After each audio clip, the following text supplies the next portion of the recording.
In Jujutsu Kaisen, Gojo Satoru is often seen as the pinnacle of strength, and this was for good reason. Gojo's birth literally changed the power balance of the world. He would make grown men have a mental breakdown just by staring at them, and in one of his fights, he destroyed 1,000 enemies in less than 5 minutes.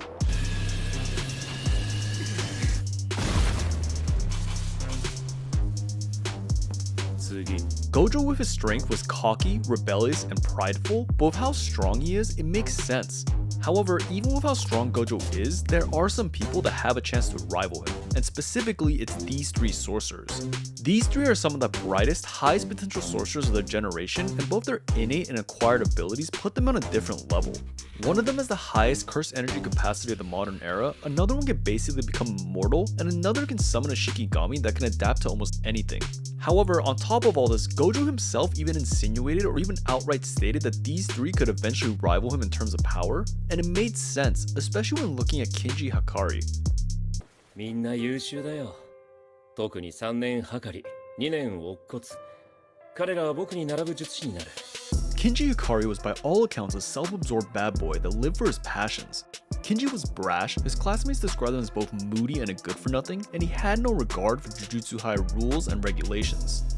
When Kinji is first really seen in the story, he had been suspended from Jujutsu High and was operating in a legal fight club. And this is purely because Kinji had gotten into an argument with a Jujutsu higher-up and physically assaulted them.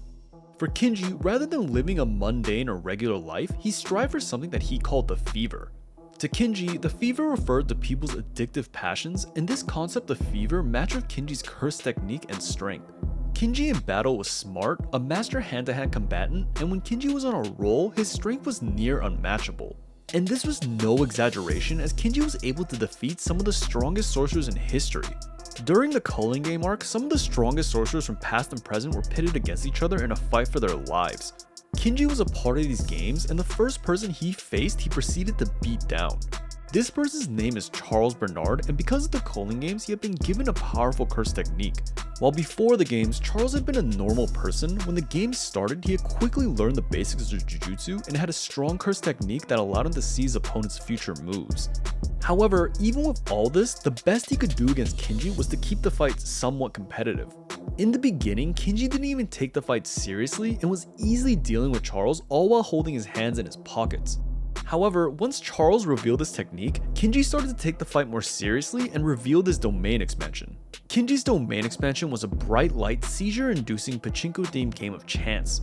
In his domain, Kinji's primary goal was to line up 3 of the same number so that he could hit his domain's jackpot. If Kinji hit the jackpot, he was rewarded with an insane bonus that would grant him unlimited curse energy for 4 minutes and 11 seconds. This jackpot pushed Kinji's strength to another stratosphere, and when he hit this jackpot, he instantly ended the fight, punching Charles into a different dimension.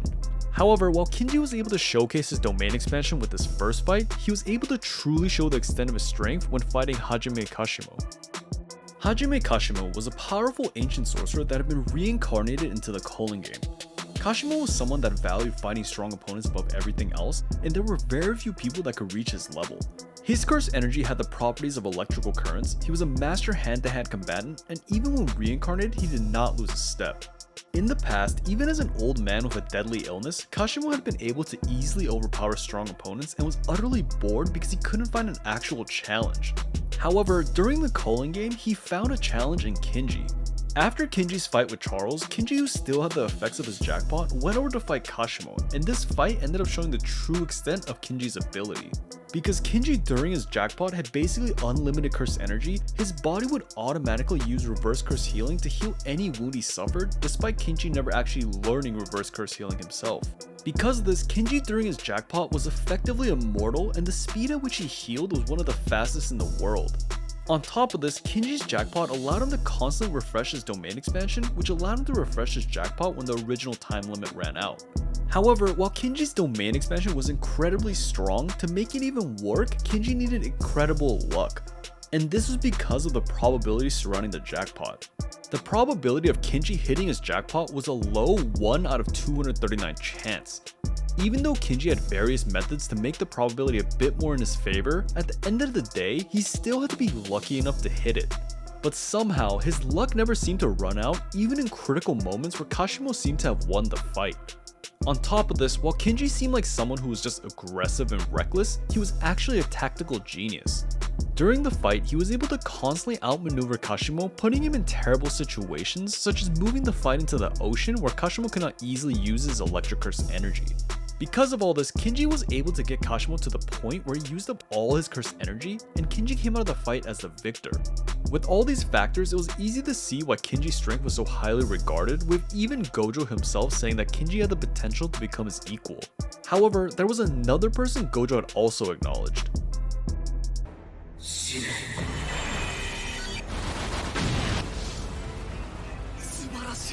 Yuta Okkotsu is undoubtedly one of the strongest characters in Jujutsu Kaisen. However, he didn't always start this way. When Yuta was younger, he was actually weak, timid, and a coward, and this was for good reason. Before the age of 16, Yuta had been constantly bullied, witnessed the end of his girlfriend's life, and had cursed his girlfriend's spirit, causing her soul to haunt him. Because of all this, Yuta lived an incredibly hopeless life, even attempting to end himself multiple times. However, at the peak of his hopelessness, Yuta was found by Gojo and turned his life around. Because of Gojo, Yuta was able to find a home, friends, and realize the extent of his power, and Yuta transformed from a lost cause to one of the strongest sorcerers of his generation. Yuta, because of his ancestry, had been blessed with incredible cursed energy capacity that even exceeded Gojo's. Because of this, in Yuta's youth, when he had cursed his girlfriend Rika's soul, she had been transformed into one of, if not the strongest curse in existence, even being nicknamed the Queen of Curses. While Yuta ended up freeing Rika's soul, the curse that her soul had resided in stuck around Yuta, basically acting like a bodyguard and more importantly, the catalyst for Yuta's curse technique. Yuta's curse technique was the extremely versatile copy. Copy was a technique that allowed Yuta to copy the curse techniques of other people as long as Rika had consumed one of their body parts. This allowed Yuta to have incredibly diverse plans of attack as he could use multiple techniques depending on the circumstance. And because of Yuta's versatility, technique, and tactical intellect, he was able to fight and defeat incredibly strong opponents. During the Culling game, Yuta faced all types of opponents from a person that had once conquered Japan to a cockroach cursed spirit. However, at one point, Yuta had to fight two incredibly strong sorcerers in a 1v2 battle, with one of these sorcerers being able to manipulate the literal sky and the other having the highest curse energy output in all of history, basically making him a curse energy cannon. However, even while going against this, Yuta was able to both outsmart and overpower both of them, even using one of the sorcerer's curse techniques to defeat the other. Yuta was no slouch, and his feats of strength showed this potential, with even Gojo stating that Yuta had a chance of becoming his equal. However, while Yuta never outright matched Gojo's strength, technically he was able to become Gojo's equal, and this was when Yuta took over Gojo's body. During the final arc of Jujutsu Kaisen, Gojo had been defeated by Sukuna. Because of this, everyone and their mother had to fight Sukuna to try to stop him, and this included Yuta. Because Sukuna looked basically unbeatable, Yuta as a last-ditch effort switched brains with Gojo and had taken over his body. This had only been possible because earlier on, Yuta had copied the technique of Kenjaku, whose ability allowed him to transfer his brain into anyone's body. This gave Yuta access to most of Gojo's abilities. However, while Yuta was able to use Gojo's techniques, he was not able to control them to the extent that Gojo could, and ended up losing control of Gojo's body. Regardless of this, Yuta, because of his abilities, was probably the only person in the world that could have taken over Gojo's body like this. However, while Yuta technically became Gojo's equal, there was another student that technically surpassed Gojo. 午前試合で本気でやり合って両方死んだの。陸眼持ちの無加減呪術使いめぐみと同じ。僕の言いたいことわかる？ Megumi Fushiguro was someone who from his early life had vast potential. This was mainly because he was born with the 10 Shadows technique, which allowed him to both manipulate shadows and summon and control various Shikigami. The 10 Shadows technique was coveted and respected by even the most prestigious Jujutsu families, and even Gojo acknowledged its potential. One day, when Megumi and Gojo were hanging out, Gojo explained to Megumi that in the past, a 10 Shadows user had at one point defeated a Gojo clan member that had similar powers to Gojo. While the past Gojo clan member was probably not as strong as Gojo, because he had similar techniques, it was still assumed that the past member was extremely strong. While the exact details of how the 10 Shadows user won was not known, it was assumed that he won by summoning an incredibly strong Shikigami. And the strongest Shikigami that he could have summoned was Mahoraga.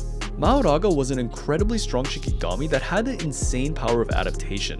given enough time and exposure to a situation or technique, Maoraga would be able to adapt and eventually defeat its opponent. Because of this, no 10 Shadows user in history had ever conquered Maoraga, and because of how the 10 Shadows technique worked, no user was able to control Maoraga. Because of this, 10 Shadows users would use Maoraga as a final trump card, summoning it to take down their opponent at the cost of their own life. However, while the 10 Shadows technique was very strong and had high potential, no user, including Megumi, was able to unlock its full strength to get on the level of someone like Gojo. Or so it seemed, because Megumi was technically able to surpass Gojo because of an insane situation. During the culling game, Sukuna, who was the strongest person of all time, managed to transfer himself into Megumi's body. Because of how strong Sukuna was, once Sukuna had gained control, it was as if Megumi's powers were on steroids. Alongside empowering Megumi's various Shikigami and Shadow powers, Sukuna also had full control of Maoraga and was even able to have 2 Maoragas at the same time. With all these incredibly broken abilities and combined with Sukuna's already overpowered strength and technique, Sukuna was able to defeat Gojo and end his life. And because of this, technically, Megumi also defeated Gojo. Rip Gojo. 説明